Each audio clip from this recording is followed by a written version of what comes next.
सैफुद्दीन कहता है कि इसका जाकर पहले टेस्ट कराओ, इसने लास्ट टाइम सेक्स कब किया था। अस्सलाम वालेकुम, कैसे हैं आप सब। गाइस, मैंने कुछ वीडियो इसके डाले हुए थे, तो और वीडियो आगे का जो है वो ये है। आप लोग पूरा देखिए, सुनिए और समझिए इनके साथ में क्या हुआ, क्यों हुआ, कब हुआ और किस लिए हुआ और कैसे हुआ। ठीक है, तो ये सारी बातें आइए हम देखते हैं। सैफुद्दीन कहता है कि इसका जाकर पहले टेस्ट कराओ, इसने लास्ट टाइम सेक्स कब किया था। मेरे प्राइवेट पार्ट का टेस्ट करवाओ। हाँ। कह रहा है कि वो बच्चा ही मेरा नहीं था। अच्छा। हाँ, फिर कहता है मुझे पहले अंबानी हॉस्पिटल भिजवाया, उन लोगों ने कहा ऐसा कोई टेस्ट नहीं होता है। फिर उन लोगों ने मुझे कूपर हॉस्पिटल भिजवाया, उन लोगों ने कहा तुम्हारा हस्बैंड पागल है क्या, साइको है क्या, सब कुछ नहीं होता है यहाँ पे, क्या घटिया है ये आदमी। कांग्रेस के लीडर जो है जीन्स खिंचवा कर मेरा होता है। अच्छा। हाँ, जब ये सब हादसा मेरे साथ हुआ तो मैं कम से कम 2-3 घंटे बेहोश पड़ी रही। अच्छा। हाँ, फिर वहाँ से उठकर किसी तरीके से मैंने देखा इन लोगों ने मुझे दरवाजे में, मतलब दरवाज़ा तीनों बंद करके एक दरवाजे पे जिसका बाहर की तरफ जैसे कि रोड की तरफ निकलता है, उस पर टेबल लगा रखी थी। वो टेबल मैंने धीरे से खींचा है, बाहर बच्चे खेल रहे थे। मैंने एक बच्चे को बुलाया, मैंने कहा इधर आओ, थोड़ा सा खोल दो बाबू। उस वैसे से जब खोल रहा है तो लोहे के दरवाजे में चढ़ की आवाज़ आती है जी। मैंने जल्दी से खोल दिया दरवाज़ा, लेकिन खोलते खोलते इसका भाई अशफाकुद्दीन पीछे से आया और इसने उठाकर मेरा टी शर्ट ऐसे उठा दिया। कहा अब कैसे जाओगी, ये दिखाते हुए जाओगी। अच्छा। और उसके बाद अपने दोनों हाथों से मेरे ब्रेस्ट को पकड़ लिया, खुला, पूरे मोहल्ले के सामने खुला मेरे ब्रेस्ट को पकड़ा इसने। मैंने उठाकर अपना बैग, अपने हाथ में जो मेरा बैग था ऐसे फंसा के डाला हुआ था, उसे उठाकर ऐसे बाहर फेंक दिया ताकि कोई देख ले कि कुछ हो रहा है अंदर। और हाथ पैर जब मारने लग गई ऐसे ऐसे करके, तो ये इससे छूट गई मैं, और छूट के रोड पे गिर गई। जब रोड पे गिरी तो इसके यहाँ से निकल कर लेफ्ट साइड में एक किला है। अच्छा। किला पे बहुत सारे रिक्शे वाले खड़े रहते हैं। एक रिक्शे वाले ने देखा और एकदम आगे आया। मैंने उसको हाथ दिया। वो आया, कहा है मैडम बैठो। बैठी मैं जल्दी से लेकर। फिर तुरंत मैंने अपने एक दोस्त चिराग बुदारा को कॉल किया। मैंने बोला मुझे लगा तुम मुंबई में हो, मैंने तुम्हारा कुछ स्टोरी देखा है। उसने बोला हाँ हूँ। मैंने कहा मुझे तुम्हें अभी मिलना है। उसने बोला आ जाओ, यहाँ आ जाओ। अच्छा। मैं उससे मिलने गई, मैंने उसको सारी डिटेल्स बता डाली, उसके रोंगटे खड़े हो गए। उसने बोले पहले मैं सैफुद्दीन से खुद बात करता हूँ, क्या पता मर्द की बात सुनकर मर्द को थोड़ा सा। उसने जब बात किया तो सैफुद्दीन कहता है कि इसका जाकर पहले टेस्ट कराओ, इसने लास्ट टाइम सेक्स कब किया था। हाँ, मेरे प्राइवेट पार्ट का टेस्ट करवाओ। हाँ। कह रहा है कि वो बच्चा ही मेरा नहीं था। अच्छा। हाँ, फिर कहता है मुझे पहले अंबानी हॉस्पिटल भिजवाया, उन लोगों ने कहा ऐसा कोई टेस्ट नहीं होता है। फिर उन लोगों ने मुझे कूपर हॉस्पिटल भिजवाया, उन लोगों ने कहा तुम्हारा हस्बैंड पागल है क्या, साइको है क्या, सब कुछ नहीं होता है यहाँ पे, क्या घटिया है ये आदमी। तब चिराग ने बोला ये आदमी बहुत घटिया है, सबसे पहले हमें इसका एड्रेस वेरिफिकेशन करना पड़ेगा अंकुरित, और तेरी जो हालत है इस टाइम पर, इसमें इतने पैसे तो मेरे भी पास नहीं कि मैं तेरा प्रॉपर ट्रीटमेंट करा सकूँ। उसने मुझे कुछ दवाइयाँ दिलवाई, रूम दिलवाया, एक रात हाथ पैर दबा कर मुझे चेंज करवा कर सुलाया, किसी तरह से उठाकर मुझे सीधा कहा चल तेरे ससुराल चलते हैं। अच्छा। इन सालों की हकीकत देख कर आते हैं क्या है। हाँ। क्या पता शायद यही हरामी हो, बाकी की फैमिली ऐसी ना हो, कुछ भी हो सकता है जी। बिना गए कैसे पता चलेगा। बिल्कुल। मुझे वो लेकर गया, कहा मैं तेरे साथ चलूँगा, मैं घर के अंदर नहीं जाऊँगा, मैं बाहर ही रहूँगा, और कुछ भी हो तो उसने मुझे एक दूसरा फ़ोन लेकर अपना दिया, बोला इसको अपने इनर वियर के अंदर डाल के रख, एक बाहर निकाल के रख, मौका पाते ही कुछ छोड़ना नहीं। अच्छा। मुझे फट से कॉल कर देना, अपने स्पीड डायल पे मेरा नंबर डाल दे। तो आप मतलब सैफुद्दीन के घर गई? हम दोनों गए। अच्छा। जैसे गए हम लोग, तुरंत इन लोगों ने मुझे देखा, चुपके से अंदर बुला लिया। 3 दरवाजे का एक कमरा है जिसमें सोफे वोफे लगे हुए हैं जी। उसमें मुझे बिठा दिया। बिठाने के बाद में मुझे मेंटली टॉर्चर करने लगे, भागो यहाँ से, ऐसी उसकी बहुत होंगी, हम क्या करें, ये बोलकर भगाने लग गए मुझे। जब ये जान गए कि मैं नहीं भागूंगी, मैंने कहा कि मैं तो उसकी बीवी हूँ ना, आप ही लोगों ने तो मिलकर मेरा शादी करवाया, उससे फंसवाया मुझे, अब भगा क्यों रहे हो।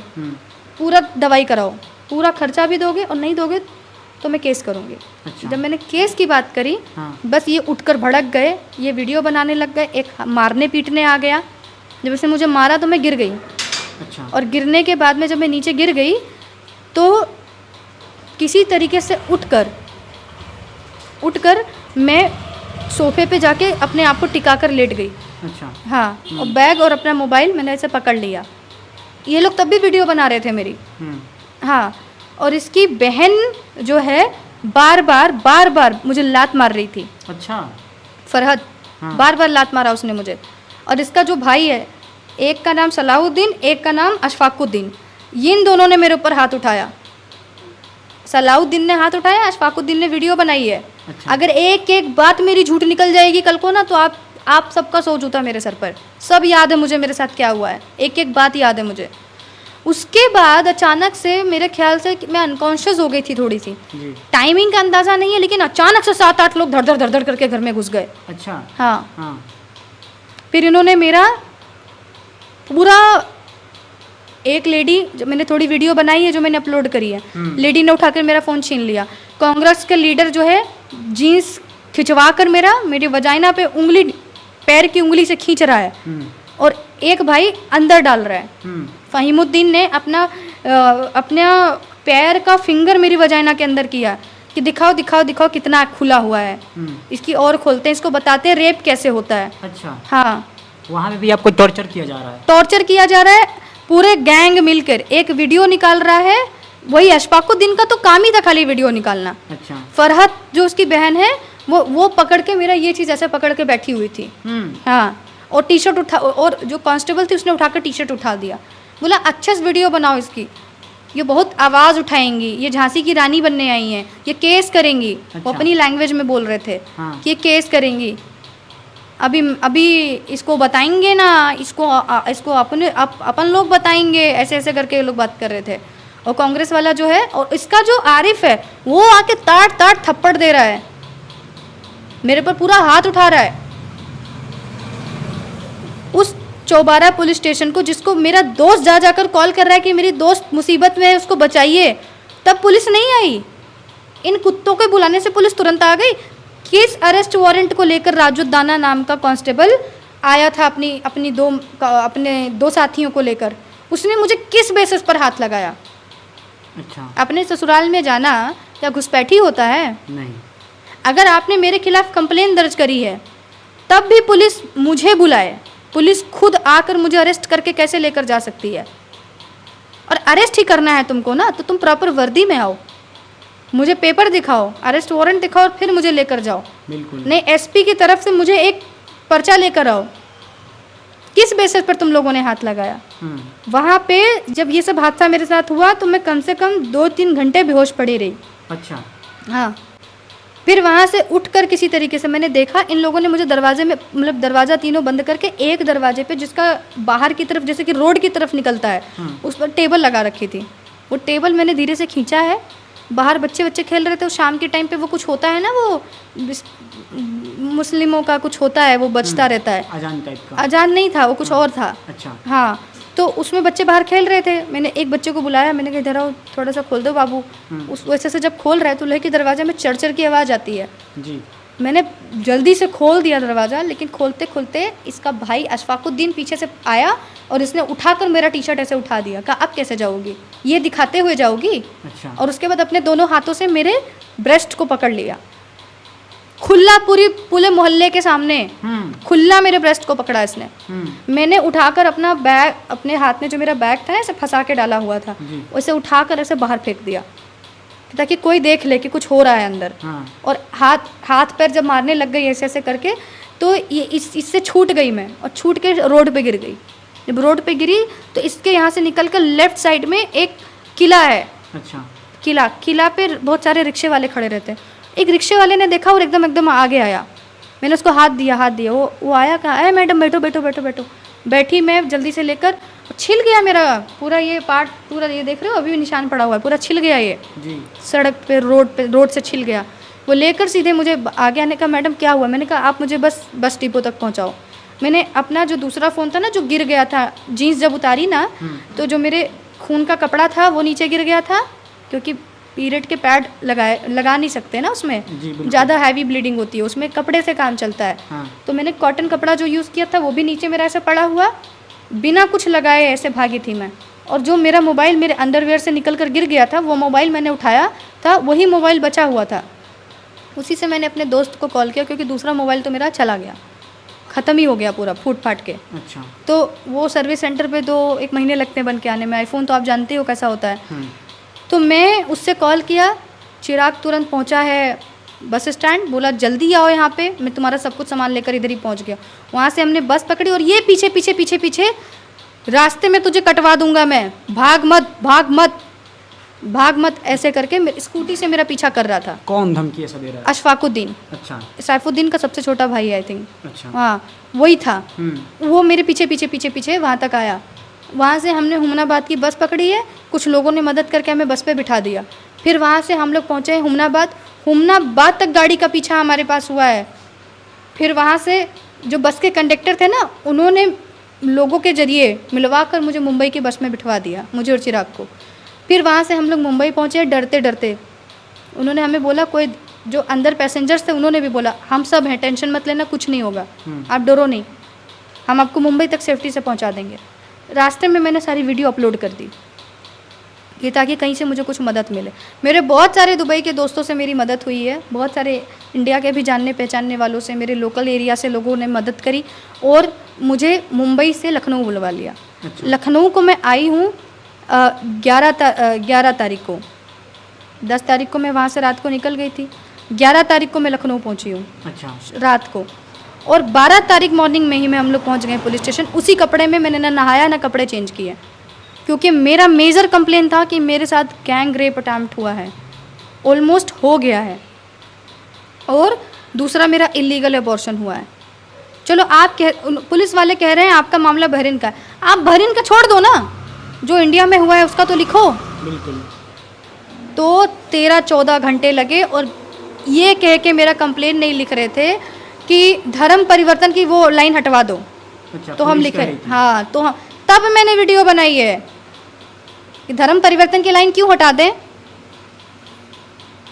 ऐसा कौन सा डील हो गया इनके आपस के बीच में कि मुझे बोला जा रहा है। मेरी असली कंप्लेन है, मेरी कंप्लेन लिखना तुम्हारा काम है, बिल्कुल। बदलवाना, चेंज कराना, ये हटाओ वो हटाओ, ये तुम्हारा काम नहीं, किसी पुलिस वाले का ये काम नहीं है, चाहे बड़ा से बड़ा अधिकारी हो, किसी का काम नहीं है ये। मैं गवार हूँ क्या? मेरी ओरिजिनल कंप्लेन लिखो। बिल्कुल। तो फिर मतलब जब आप कंप्लेन करने गई हैं पुलिस में, उसी हालात में जब आई हैं, उसी वेशभूषा में, हाँ। क्योंकि वीडियो देखने के बाद ये साफ आपके चेहरे से ये मालूम पड़ता है कि आप बीमार हैं, कुछ ना कुछ हुआ है, आपकी स्थिति उतनी ठीक नहीं है, नाजुक स्थिति बनी हुई है। तो पुलिस मना करी थी कि मैं पुलिस वालों के थाने में जिस चेयर पे बैठ रही थी उस चेयर पे खून के धब्बे लग जा रहे थे। हाँ, तभी तो कह रही थी मुझे मेडिकल के लिए भेजो, मेडिकल के लिए भेजो, ताकि रेप की पुष्टिकरण हो जाए कि हुआ है मेरे साथ, वजाइनल डिस्टर्बेंस आ जाए। लेकिन पुलिस वालों ने हरमपन दिखाया है। उस समय पुलिस वाले ने एक नहीं आपकी सुनी, कुछ नहीं। और फिर उस समय आप लाचार होकर आपने वीडियो बनाना शुरू जब वीडियो बनाना शुरू किया और प्रेशर आना इन पे शुरू हो गया, तब इन्होंने मेरा FIR लिखा है। रात 13 तारीख को लिखा है, रात के 2 बजे। आप वीडियो में बोल भी रही हैं कि आप सभी लोग की वर्दी में उतरवा दूंगी, और यहाँ पे आने से पहले लगभग 112 या कितने हाँ। अधिकारियों को आप मेल करके आए हैं। हाँ, मैंने IPS PPS सबको मेल डाल दिया बैठे बैठे पुलिस स्टेशन में। मैंने डियर CM को भी मेल डाल दिया, मैंने PMG को भी मेल डाल दिया, मैंने होम मिनिस्ट्री में भी मेल डाल दिया। हमारा संविधान का पावर है कि जो कि आपने थाने में जाकर पुलिस की हेकड़ी खड़ी कर दी। बिल्कुल बिल्कुल बिल्कुल। देखिए, ये पुलिस वकील, ये मैं एक ही बात बोले दे रही हूँ आप लोगों से, मैं सबको नहीं बोलूँगी कि सब गंदे हैं जी। लेकिन ये सिस्टम बहुत गंदा है। पुलिस वाले FIR नहीं लिखते हैं, वकील इसी चीज़ का वेट कर रहा होता है कि तुम्हारी FIR ना लिखी जाए तो तुम मेरे पास आओ, तब मैं तुमसे पैसा मांगूंगा, फिर मैं 156(3) करके तुम्हारा FIR कोर्ट के ज़रिए डलवाऊंगा, फिर तुम्हारा केस मेरे हाथ में आ जाएगा, फिर लपेट कर तुमको 10 साल चलाऊंगा। ये है। देखिए, मैं सिंपली बात बोलूँगी, FIR का मतलब होता है फर्स्ट इन्फॉर्मेशन रिपोर्ट। जो आप इंडिया के किसी भी कोने का हादसा है, मैं कहती हूँ मणिपुर का हादसा है, अरुणाचल प्रदेश का हादसा है तो गोवा में जाके लिखवा सकते हो। अगर गोवा का हादसा है तो आप चेन्नई जाके लिखवा सकते हो। अगर चेन्नई का हादसा है तो मुंबई जाके, आप कहीं भी लिखवा सकते हो। आपने वीडियो में ये भी बोला है कि आप लोग को जो सैलरी मिलती है हम लोग को टैक्स से मिलती है, बिल्कुल मिलती है। अब मेरे बाप जो है गवर्नमेंट एम्प्लॉई हैं, मेरी माँ एम्प्लॉई थी पहले, हम लोग जो काम करते हैं, ठीक है, हम एक एक चीज़ खरीदते हैं तो क्या उसमें टैक्स नहीं जा रहा है, हमारे जीएसटी नहीं जा रहा है उसके अंदर हमारा? जा रहा है। तो भी हुआ बिल्कुल निंदनीय है, बिल्कुल वो नहीं होना चाहिए। अभी क्या कुछ चला, न्याय आपको कैसे मिलेगा, उन सब दोषियों पर कार्रवाई कब होगी, पुलिस प्रशासन अभी क्या कर रही है, इसके बारे में जरा बताइए। देखिए, अभी इसमें इन्वॉल्वमेंट हो चुकी है कोर्ट की। जी। कोर्ट ने आदेश दे दिया पुलिस वालों को और काफ़ी तलब भी किया उनको। और मेरा स्टेटमेंट महिला जज के सामने भी हो चुका है। जी। और मैं एक बात ज़रूर मानूंगी कि देर है बट सवेर भी है। अच्छा। तो अब जिस तरह से सोशल मीडिया की वजह से, बड़े अधिकारियों की वजह से, जो स्पेशली गुडम्बा थाना के पुलिस ऑफिसर्स पे जो प्रेशर आया है, काम हो रहा है। काम हो रहा है। हो रहा है। अब मैं हर एक्टिविटीज़ नहीं बता सकती, लेकिन मैं इस कैमरे पर एक बात ज़रूर बोलूँगी कि thank you Nitish Shrivastava sir, जो SHO साहब गुडम्बा के हैं। जो भी हुआ जी। चलिए एक मिसअंडरस्टैंडिंग समझ के भूल जाते हैं।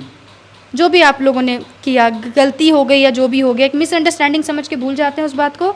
अब मेरा केस निष्पक्ष रूप से आगे लेकर जाइए और दिखा दीजिए भाई कि यूपी की पुलिस जो है चूड़ियाँ पहनकर नहीं बैठी हुई है। खींच कर लेकर आइए, चाहे चंडीगढ़ से हो, चाहे मुंबई से हो और चाहे कर्नाटक से हो। 65 पन्नों का सबूत मैंने आपको दिया है, इनफ है आपके लिए उतना। और आप चाह लेंगे नीतीश सर तो कुछ भी हो जाएगा। बाकी बस मैं यही बोलना चाहूँगी कि मेरी लखनऊ की पुलिस से यही रिक्वेस्ट है कि अब फॉर्म में आ जाओ। और ये जो मोनिका मैडम जी हैं, ये मोनिका मैडम जी इनकी जो है एजेंट हैं, प्लस मैं क्या बोलूँ, वो भी हैं और धब्बा हैं, और हिंदू तो बिल्कुल भी नहीं है। ये इंसान के नाम पे ही कलंक है। अंकुरिता जी, एक सवाल, जब आप वहाँ से आई हैं और इंडिया में आ गई, इतना सारा चीज़ घटना घटित हो गया, ये सब कुछ तो डाटा सैफुद्दीन के पास डिलीवर होता होगा कि अभी क्या चल रहा है, आप क्या कर रही हैं, कहाँ कहाँ केस किया आपने, जो कुछ भी किया सब कुछ चल रहा होगा। आखिर क्या कुछ खबर है?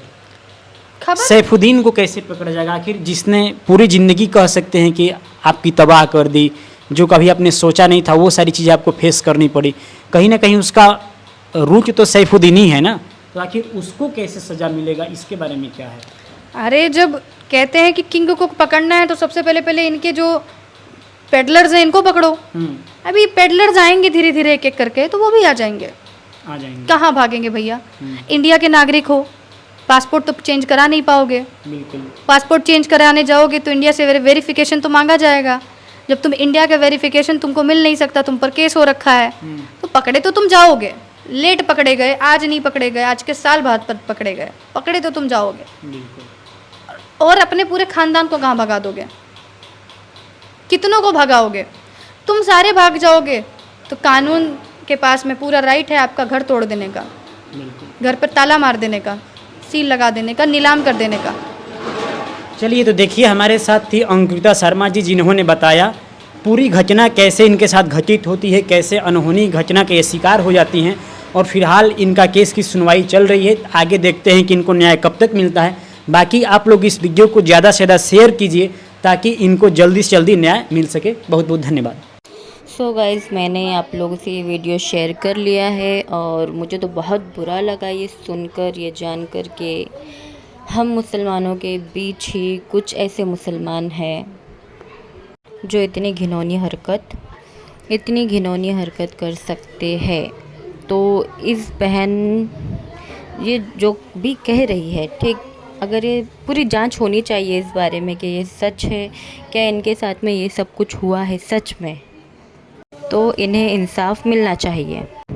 तो आप लोगों का इसमें क्या कहना है, आप कमेंट बॉक्स में टाइप कर सकते हैं।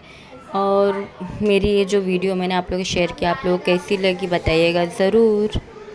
अगर अच्छी लगी हो तो लाइक, शेयर, कमेंट।